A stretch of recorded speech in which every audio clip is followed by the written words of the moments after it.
Hello. Welcome back to my channel. This is Reality with Diva D. How you doing? This is going to be my episode recap of the Real Housewives of Salt Lake City. I'm going to do the final episode, the season finale, and then I'm going to do the reunion. Now, what I'm going to do here is I'm going to chop up this final episode recap real quick because it was good. Don't get me wrong. But we all really want to know what happened down to the dinner, right? So I'm going to go with that. See, everything pops off at the beginning of the episode when, of course, with her all of her ass licking the Lisa's behind, we get right into a lunch with the girls, and they are all pretending to be Lisa. Now, what ate Lisa up was, as usual, Whitney. Whitney comes out, she has the tags, and she got tags on her clothes. I mean, a bunch of tags. And then, Lisa had, threw a shot at her in confessional talking about those last season. Name brand pants, whatever the name brand was. I can't remember what it was, and I don't care. But the point is, I think it's Tom Ford. And so she's like, well, that was the last season. And she's like, pull off the fucking leg. You're not fit to be me. So they go back over what went down with Meredith and Brittany. And Brittany tells her that she would never recover. This right here, this conversation causes a rift between Mary and K, because everybody is, like, dragging Brittany, I guess, as they should. We really don't know if she was recording or not. I believe that she was, okay? Excuse me. So as they're dragging her, she has enough. She gets up from the table, and then, everybody's like, good, let her go. And then, but Angie can't go. And this right here, it gives Mary pause, because Mary says that, her whole family left her. Her dad left her. Her mom left her. And we all know the kind of history behind her mother leaving her, at least. Her mother, according to her mother, was never a mother to her. But the point is, you have to keep in mind here that Mary stole the grandfather husband. Because the grandfather husband should have been a father husband to the mother. So, with the grandfather husband come the spoils, right? So I guess Mary's mama was looking at her as competition. Did she marry that old ass man when she was like 20 or something? I think she was like 20 years old. But or maybe 21ish. But within all of that, the story behind that is Mary had already been married. Anyway, the point is, she says that she was very disappointed in Angie, and she no longer wanted to be friends with Angie, which was, when I tell you that is the absolute only thing in this episode and this particular season, which has been the best season for them, that pissed me off about Mary. I understand your abandonment issues. I understand your insecurities. I understand that you open up to her. That doesn't mean that she was about to open up to Brittany. Damn it, Mary, when someone is friends with you, guess what? Woohoo, listen to me, Linda. She can have other friends. That was just stupid. This is all how they went horseback riding, okay? Moving right along, we're going to get on down to that dinner. The way I don't like Lisa Barlow, I don't like people who really think people owe them something. Owe them something like what? Exactly. And she treats Grandma like she owes her something, because she let her tag along as a friend to the show. I mean, this is how I look at it, right? And I'm going to have to go, and I know, hey, I'm going to do it. Because, you have OWN, and then you have, because Andy and, whether people believe it or not, Andy and Carlos King has produced similar producing styles, okay? So I'm going to go back to the Bell Collective here. When I see these dynamics, it sort of reminds me of that cliquish thing with Bell Collective, and then, like Latrice bringing Gucci to the show. I mean, we don't owe you nothing once you bring us to the show. Because my understanding is you still have to screen test. Just because you throw a name out there doesn't mean that you're going to make it to the show. So, everything gets set off with Whitney. And now they're cousins again, Whitney and Heather. They sometimes cousins, sometimes friends, sometimes not cousins, sometimes not friends. And celebrating and keeping this space sacred and private. All I've heard this whole night is... So, as Whitney and Heather are going back and forth, Heather's like, boom, I talked to Monica. If that wasn't the scene from Why Did I Get Married? Yeah, look, I'm just going to say it, and I'm going to say it, and I'm going to take it back. Shout out to Mother Heather. Y'all, look, listen to me, Linda. Listen to me, Linda. I understand Whitney in that moment. Now, all last season, Whitney was getting on my nerves. But I understand her. See, Heather mean girled her way into getting Monica off the show. So she thought she was going to be able to do the same thing with Ron. But girl, you don't have that kind of power. You don't have that kind of pull just because you had Son Flake. You got Son Flake because you did the receipts, the text messages. I have it all in my phone. So, we find out that they all had been relaying information to Reality Buntage. Whoop, whoop, surprise. No big surprise to me. Because if you look back in my other recaps, you will see where only 10, 13, 14 people were watching. That's cool. Listen to me, Linda. If you were watching and you watched mine, which are good, I pat on my neck, my Real Housewives of Salt Lake City recaps, you will see that I said that. I said way back then, this is too convenient for Heather. They all probably talked to Reality Bunties. That's what it was.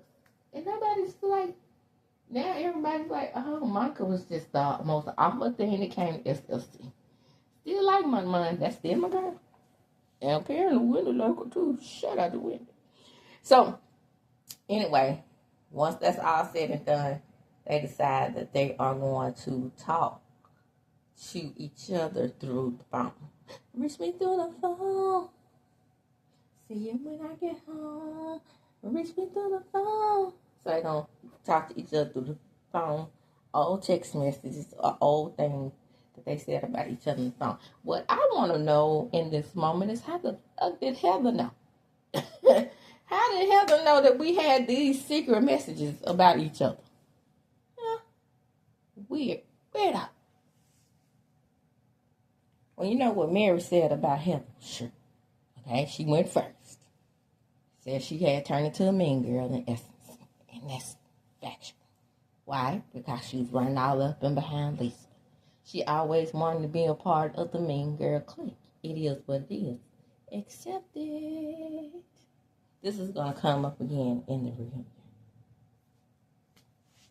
Does she have a half a tongue? I wonder if she stuck her tongue out like if she stuck her tongue out at somebody.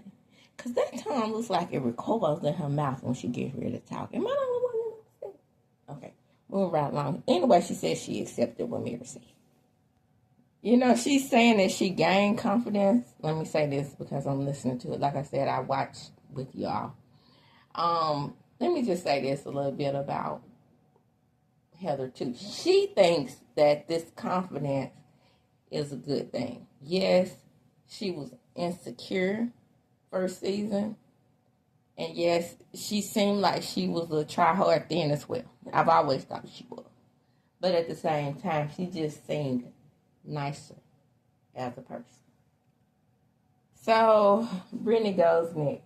And once again, whatever she does, even though I feel like she's a good addition to the show, but her little jabs and retorts and everything else just falls flat. I would have invited Mary to my tea party instead of Ron. I mean, that the other one. I wanted to invite Bronwyn instead of Mary. And that wasn't horrible. You could have said a lot of shit about Mary because she sure said a lot of shit about you. You could have been like, she's nasty to me. She had a bad wig on at the table. I get tired of her in those confessional looks with her clothes come all the way up to her throat. I mean, just a lot of things.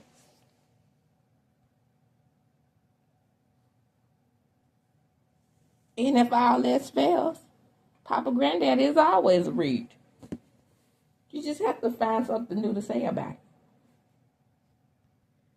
So Bronwyn goes for Brittany. Now, this is what Brittany could have said about Mary, something more like this. She said she parentifies her relationship. She's very self-absorbed, and she's manipulative. Yeah, I don't disagree. And she's trauma bonding. Yeah. She does, it seems to me that she does seek to find people on this show she can trauma bond. Y'all, Angie K, this is the one you've been waiting for. Angie K ate Bronwyn up so hard. You thought Bronwyn did Brittany to call her a trauma dumping. When I tell you Angie K left no bones when she got on Bronwyn, and it was just one of those things that happened in the moment, but she had all of that to say. Ugh. Ooh, I would hate to say if that thing was a lasting, ongoing type of disagreement. My goodness. Oh, and by the way, she ate her so hard it made the Hot Topics on The View. Yes, ma'am. I like her business ethic. She's married a guy that has one foot in the grave and the other on the banana peel. Yep. Gets worse from there.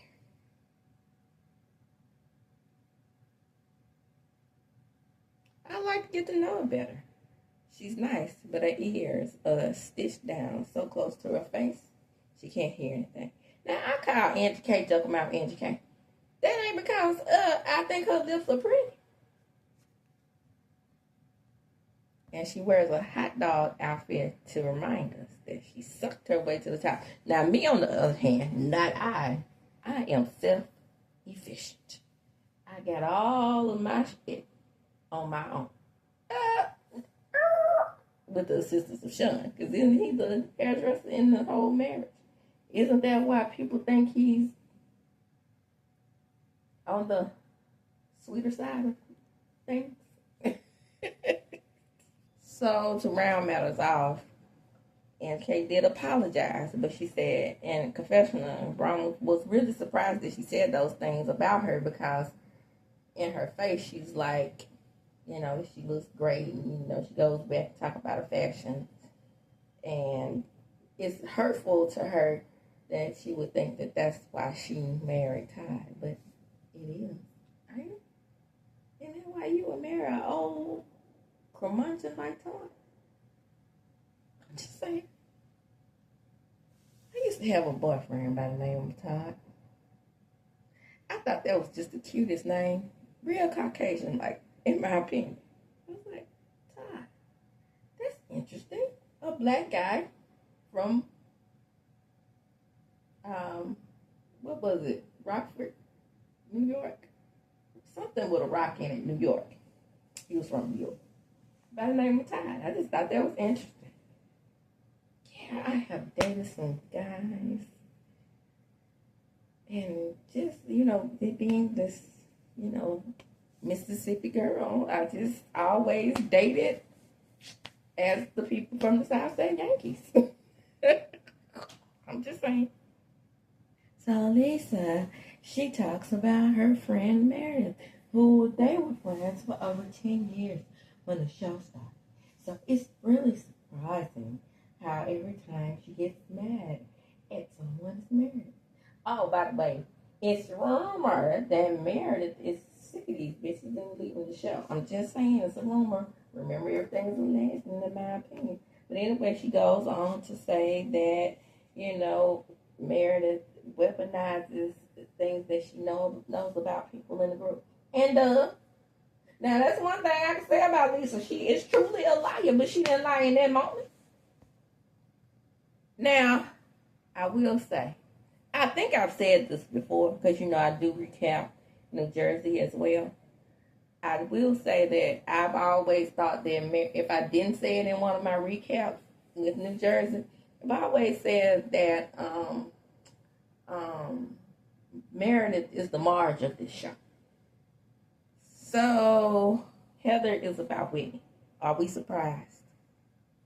So she says that whole disagreement that they had in Arizona carried over. Yeah. And so she said that hurt her the most because they were the closest as friends.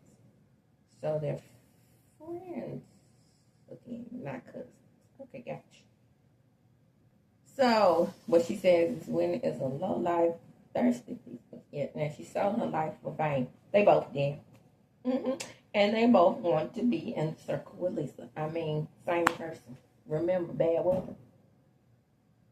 And I have her stupid Wild Rose products in my store. Why? Because I never sold them. Probably didn't. I'm not surprised. I'm not. The only person who I think, to me, is successful is reaching wide stream with their products on here is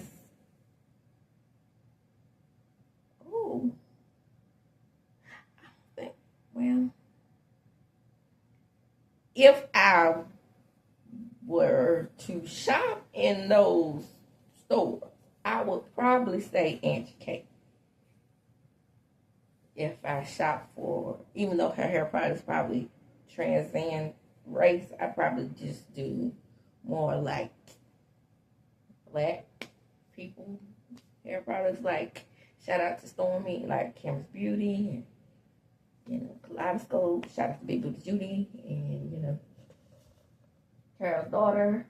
Just naming the stuff that I have. Mel's drops, her little hair drops. Regeneration restorative drops, and Melody from Blood of Marriage Huntsville, and who else do I do? Maya. That's what I have. Okay, not any of their things, but I'm just saying, if I did, it'd probably be Angie K. I mean, I don't see anybody with Meredith's jewelry on, and I sure don't see anybody passing me no damn Vita tequila when I go to the doggone club. I'm just saying. So, as they apologize, they do their little handshake / whatever that is. By head bow to each other. So, hey, and well, it seems that Lisa has a secret admirer. She's been watching you, and they think of you. Oh, baby.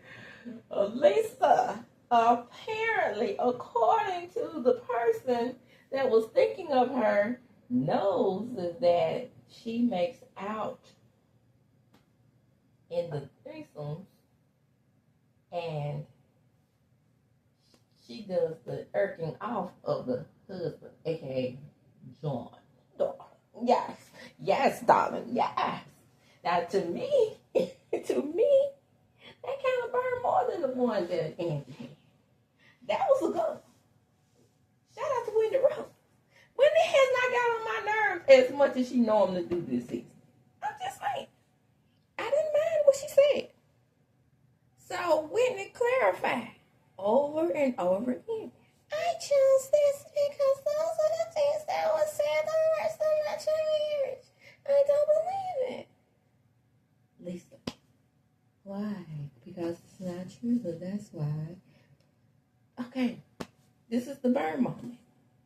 Then she throws the phone at her like everybody handled it. Even Bronwyn, who got ate down to the bone.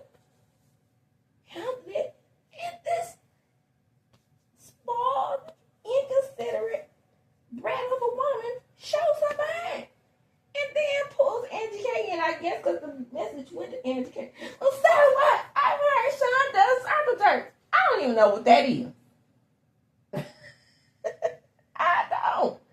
And child, Angie K lost it. Do you hear me? I just wish at some point she had really jumped over that table and snatched the tan off her. I do. I don't like violence and I don't condone violence. But in that moment, why? Why even Mary? You know, Mary was like, what's she bring? I just know. What the hell? Because, you know, at the table, Mary and Angie had their moment. You know, Mary told her the truth about herself, about how she felt when she went after Brittany. And they made up. So everybody was on Angie's side. And that's how you get first chair. And let's get on down to the reunion, y'all. That was the end of that episode. There was nothing really that great about this reunion. I mean, it was alright. They recreated baseball. So let's get into fashions right quick, dog. Lisa Barlow. Hated it. Y'all.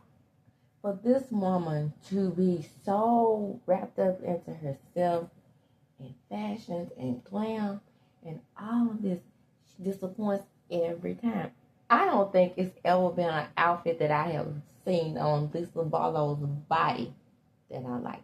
The fringe is ugly. She looked like she about to go down to the 1920s juke joint and do a little shit. I hate it. Next. Heather and Whitney both have on red. Their dresses are simple. Heather's dress I don't like. I mean, she needs more jewelry.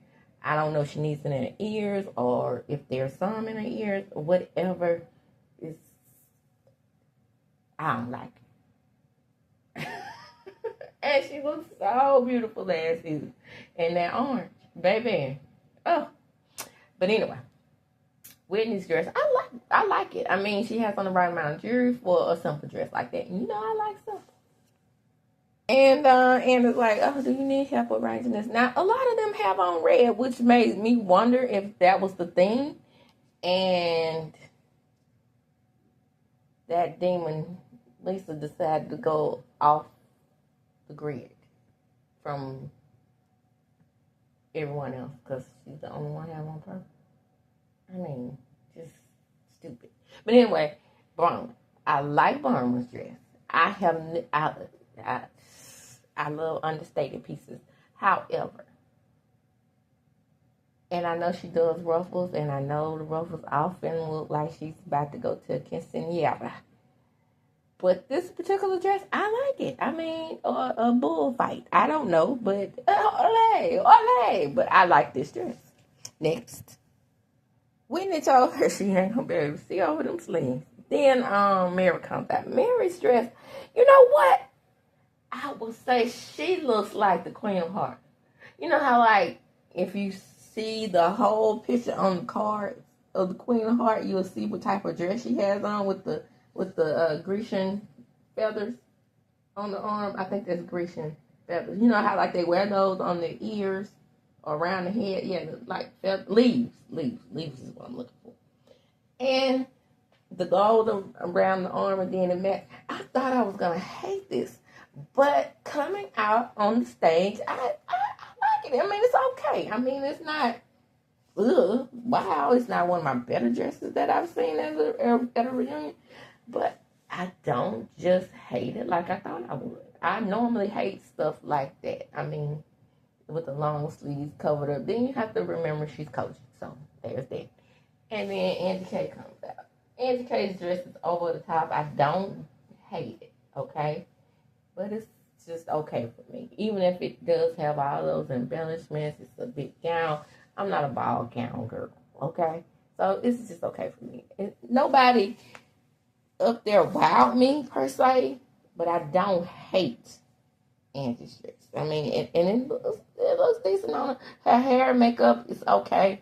I don't like the bun sitting down too low. I like it with her long head, and I joke them out. I think the bun should have been sitting further up top, but it is. Oh, it's okay for what it is.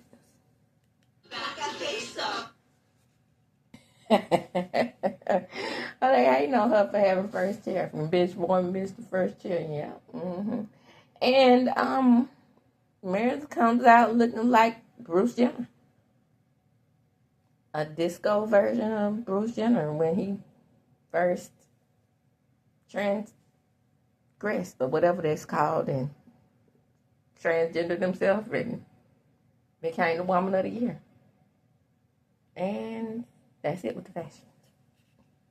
It pops off. So Andy starts with Meredith. You're the first bar mitzvah I've ever seen arrive in a horse and carriage. Womp womp. Next. Because I thought that was just so extremely contrived. Yeah, the oldest bar mitzvah I've ever seen. Heather has a new book.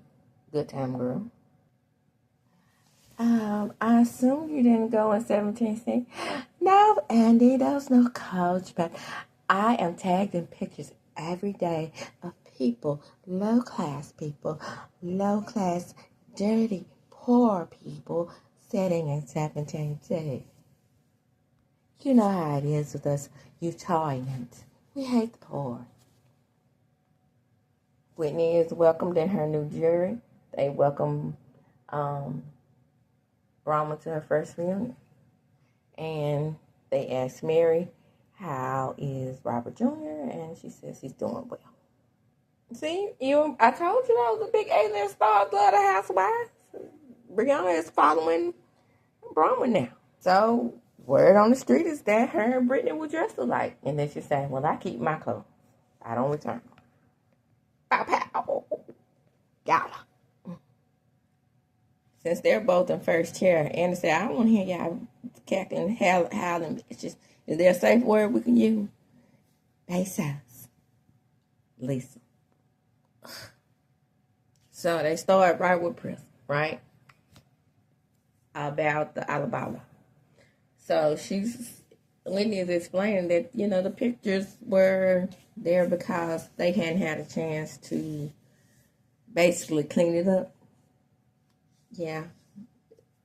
And then she don't get her things from Alabama. It ain't handmade jewelry. Now the thing about it is, I wonder why Meredith didn't really, really step in here, because I thought that Meredith made hers by hand. She should know. I get what she's saying. What she's trying to say is she has a higher end and then she has a lower end for the people who can't afford her jewelry that really want it.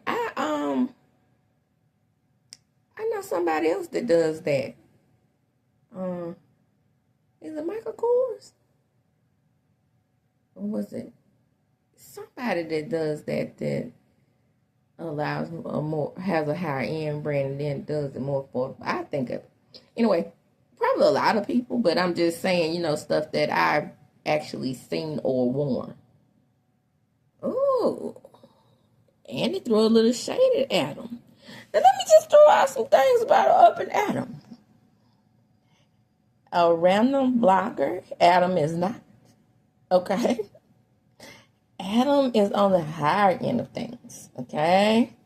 He's Caucasian, so he came on the scene with about like 2020, top of 2020.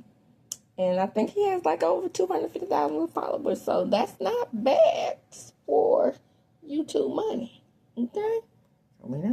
Not too much on Adam there. But then he throws out where millions of people see my show. Well, Andy, some of your shows only get 250,000 viewers. Sort of like Carlos. The millions of viewers around the world? Yeah, I mean, YouTube is the same type of avenues. Okay, you have one avenue where you're streaming. You have another avenue where you can stream as well. Yeah.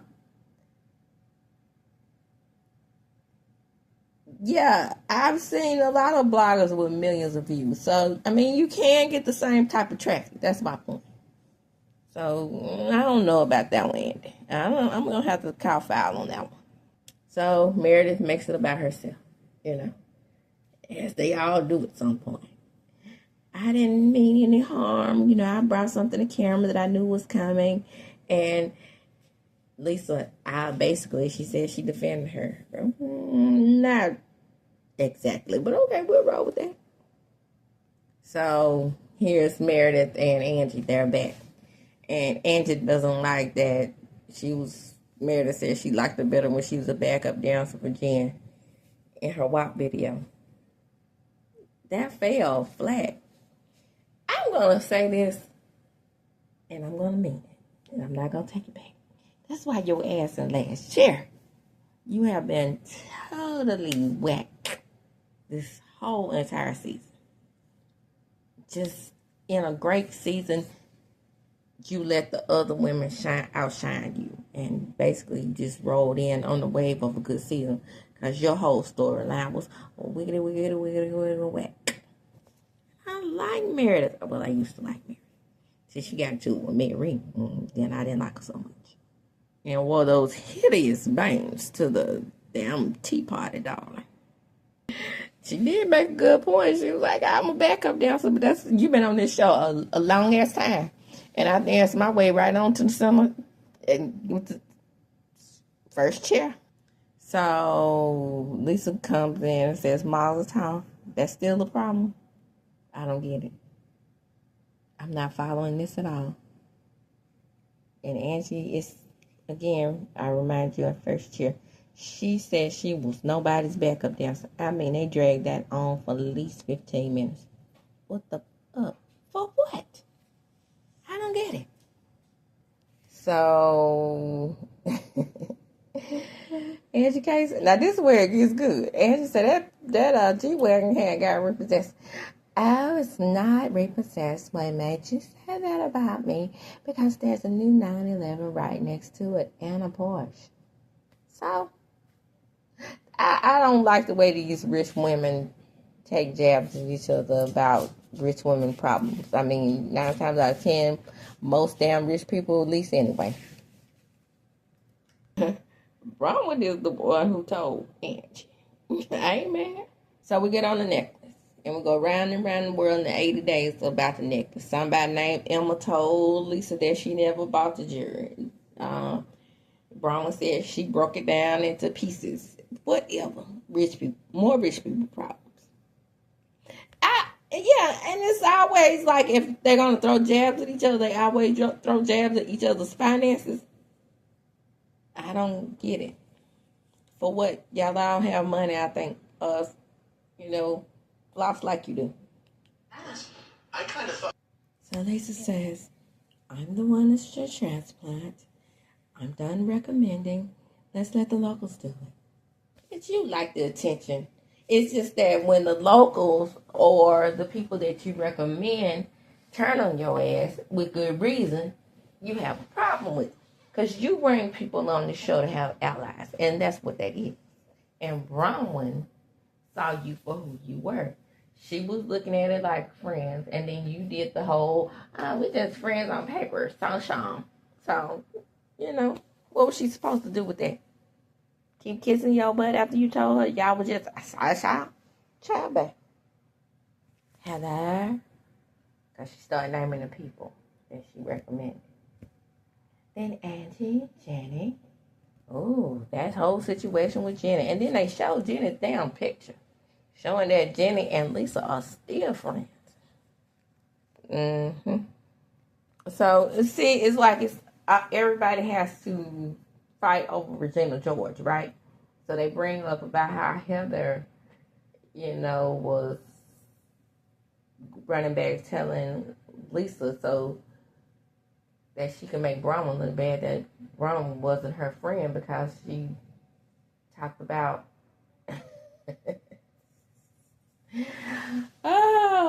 and Angie talked about Lisa's parenting. And baby, you cannot say Lisa is a bad parent.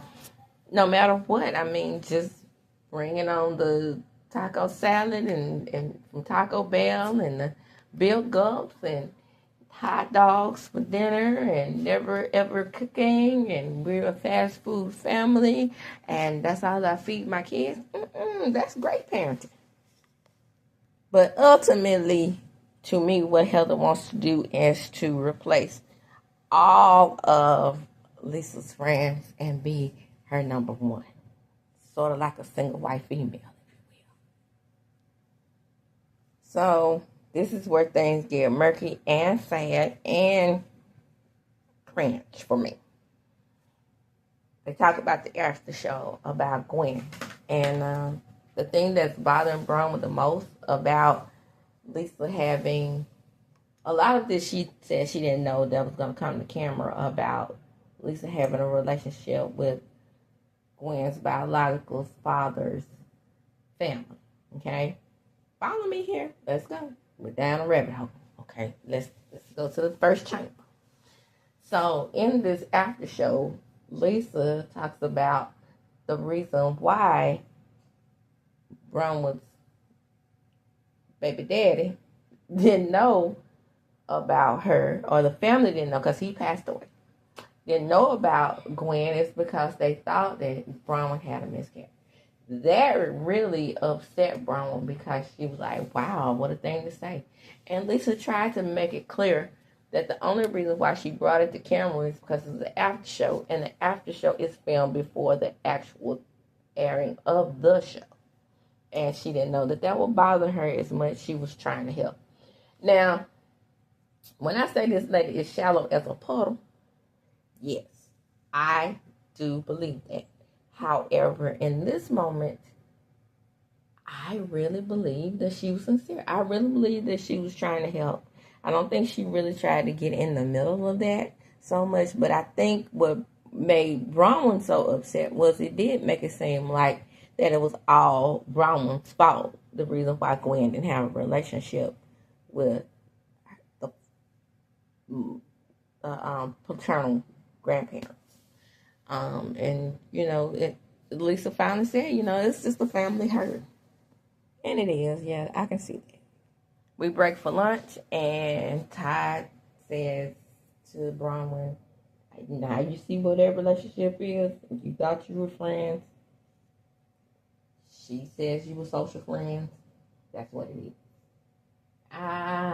Oh, yeah. Bronwyn, you missed the mark on that because it's very clear this lady is very surface. I mean, you didn't watch the show. I mean, even with just watching the show a little bit. And after the break is over, the men come out. John and Todd get into it over who actually started the whole Gwen issue. Excuse me. That's my kid who, has cough. We're just going to leave that at that. We're going to end the episode here.